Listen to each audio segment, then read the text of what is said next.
What has just been proposed by a presidential candidate is nothing short of revolutionary, especially in these modern times. We'll talk about that and so much more as we explore.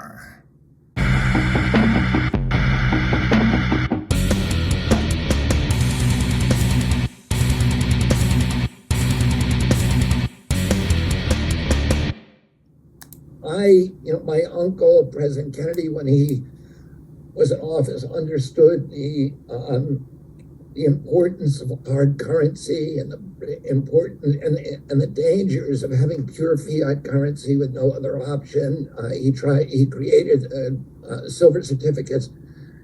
He created gold certificates. They were after his death. Those were discontinued. Those are the words of Robert Kennedy Jr., Robert F. Kennedy Jr., who is the son of Robert Kennedy, who was our former Attorney General. And those words are just the precursor of what is being proposed. This is the reason why he is proposing them, because under Kennedy, well, this is the system of silver certificates here, and silver certificates were around before he was president, but maybe as a senator, he liked the idea and had pushed for this type of thing. And many people feel that that's part of the reason for his demise, because they did disappear after his death. But nonetheless, Robert F. Kennedy Jr.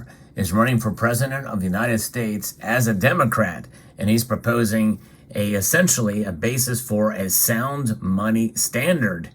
And it's not going to be something that is out of this world or whacked out.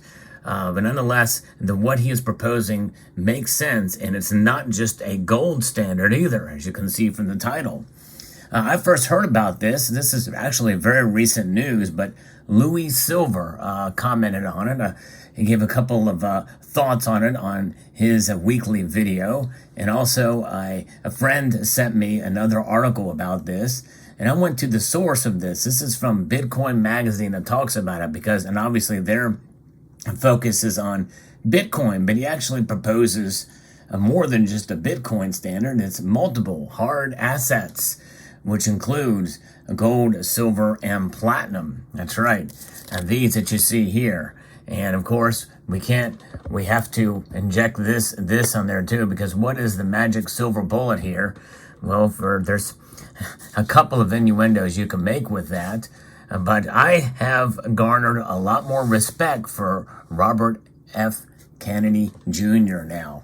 And for those who don't realize, the reason why his voice sounded the way it is because of a medical condition that he has. But considering that, he's very articulate. And of course, we know about weird voices on this channel. If you can put up with mine, you can certainly understand Mr. Kennedy. And this is something indeed. He was speaking at the Heal the Divide PAC event. Democratic presidential candidate Robert F. Kennedy Jr. outlined specific Bitcoin-focused policies that he would enact as president, including gradually backing the dollar with Bitcoin and making Bitcoin profits exempt from capital gains taxes. That was the audience there. That was a focus. But he mentioned other hard assets too, which should get all of our attention.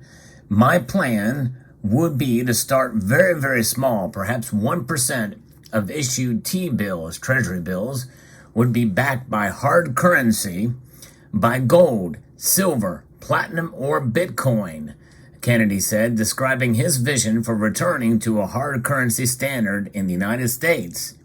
He added that depending on the outcome of the initial step, he would increase allocation annually. Yes, indeed. So he's starting small, very realistic. There's only one other candidate in recent history who has made such a proposal, and that was Ted Cruz in 2016, where he proposed a rules-based monetary system with gold and only gold being a part.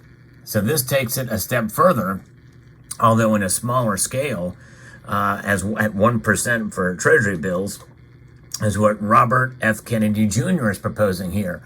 Folks, this is revolutionary. This is something that he didn't have to do. It would not necessarily appeal to the Democratic base per se, and again, I don't mean to lump them all in one, I guess, category, because there's plenty of Democrats who are certainly for sound money. Understanding that I've come across many of them on this channel. And the idea of being able to having constraints on spending based off of a limited supply of any given asset class. Now, Bitcoin is included on this. They, from what I understand, they cannot produce more than 21 million. In other words, it's hard coded in to the blockchain from what my understanding is of it. But notwithstanding, even as such, to add that as part of it, and it's obviously garnered some attention. The standard of, or the use of Bitcoin as a currency and as a store of value or wealth, and a very speculative store of wealth, I might add. But nonetheless, we can have debates about Bitcoin all day long. In fact, there's very strong views on my channel on Bitcoin from both sides.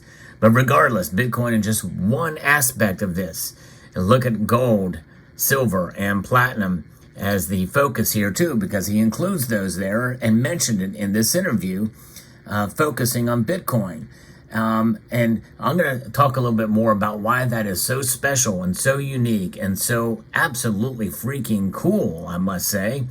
Upon studying this further, and thanks in part again to my friend who sent me a link to an article that brought me here where I saw these other metals here. It's pretty amazing. This potential policy reimagines the financial system, pointing to a future where Bitcoin's absolute scarcity and sound monetary principles reinforce the U.S. dollar's eroding position as the world's reserve currency.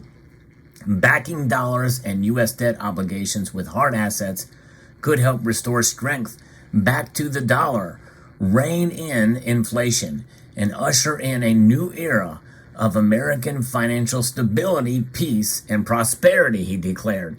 That sounds like Ron Paul. That sounds like a Ron Paulian type of a thing for coming from somebody who is really considered hard left on a lot of different issues. So that's pretty amazing, I think, to get that kind of language for such a thing as what we're talking about here. Many of us in this community, we are all about, fiscal responsibility and what the value that precious metals provide for so many of us. Yes, indeed. In addition, Kennedy announced his administration will exempt the conversion of Bitcoin to the U.S. dollar from capital gains taxes. I think that's great, and I would hope that he would also, champion, completely prohibiting gold and silver from being taxed as well. And for that matter, platinum and all precious metals, considering he mentions platinum. More on that in a moment. The benefits include facilitating innovation and spurring investment, ensuring citizen privacy, incentivizing ventures to grow their business and tech jobs in the United States rather than in Singapore, Switzerland, Germany, and Portugal, he added. Non-taxable events are unreportable, and that means it will be more difficult for governments to weaponize currency against free speech, which, as many of you know, is one of my principal objectives. So that is part of the foundation for doing this, I think, is because of free speech. He is a First Amendment absolutist, and to me that is amazing, spectacular, and noteworthy. And I tell you what, it really has given me a lot more respect for him, regardless of of how I may disagree with him on a number of other issues. But it's pretty amazing. During his announcement, Kennedy reiterated the slew of commitments he made to foster Bitcoin adoption during a speech at the Bitcoin 2023 conference in May, which included defending the right of self-custody of Bitcoin, upholding the right to run a node at home, and defending industry-neutral regulation of energy.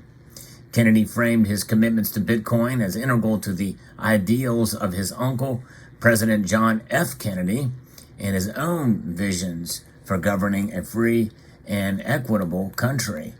And of course, we have that quote again that he gives here, but it's pretty amazing. He understands the relationship between fiat currency and war, fiat currency and very, very destructive environmental projects, and also these giant aggregations of wealth and unbalance the disparities of wealth that are ultimate yield of every fiat currency. So reflecting on the history of fiat currencies, Kennedy didn't mince words, citing the frequent use of unbacked paper currency to fund wars without the need for specific government taxation and citizen approval. Fiat currency was invented essentially to fund wars, and he is right there, that's for sure. I like base currencies because they make it more difficult. You have to go to the public. You can't just print money to fund the war and tax the public through the hidden tax of inflation. Boy, he's spot on with that. You actually have to go to the public and say, here's what this war is going to cost. He emphasized this regulatory outlook that Bitcoin is not a security and should not be regulated as one, and his commitment to put an end to current policies as the Biden administration that are invited to choke point 2.0 to punish banks that are dealing with Bitcoin. So reflecting on the broader implications of these policies, Kennedy alluded to the financial circumstances that currently face the United States.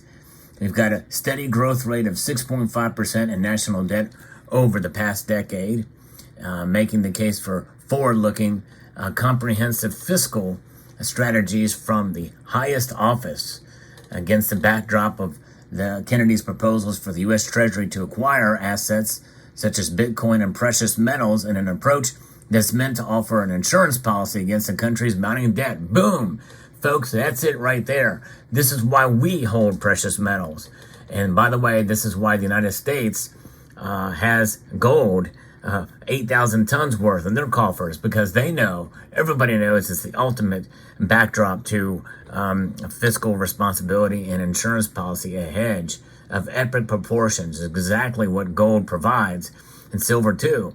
And also, according to this proposal, platinum is mentioned. Yes, indeed, that's right.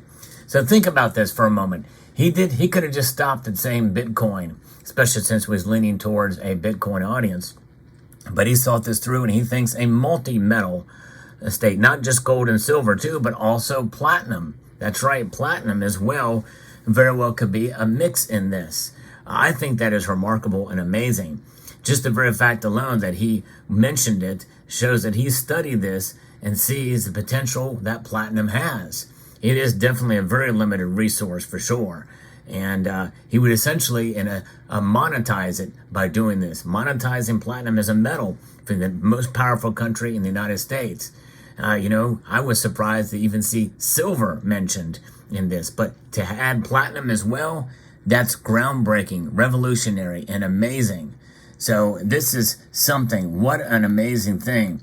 And again, I can't stress enough how important this is to think he's bringing it to the debate, to the conversation that not many are doing, not anybody else is doing. In fact, even Ted Cruz didn't go this far. I don't believe in his proposal, which I thought was fairly impressive at the time. So there you have it. So let me know what your thoughts are on this story. I think it's quite fascinating indeed. And I'd like to extend a multitude of gratitude to each and every one of you for taking the time to watch, and to encourage you to please rate, share, comment, and subscribe.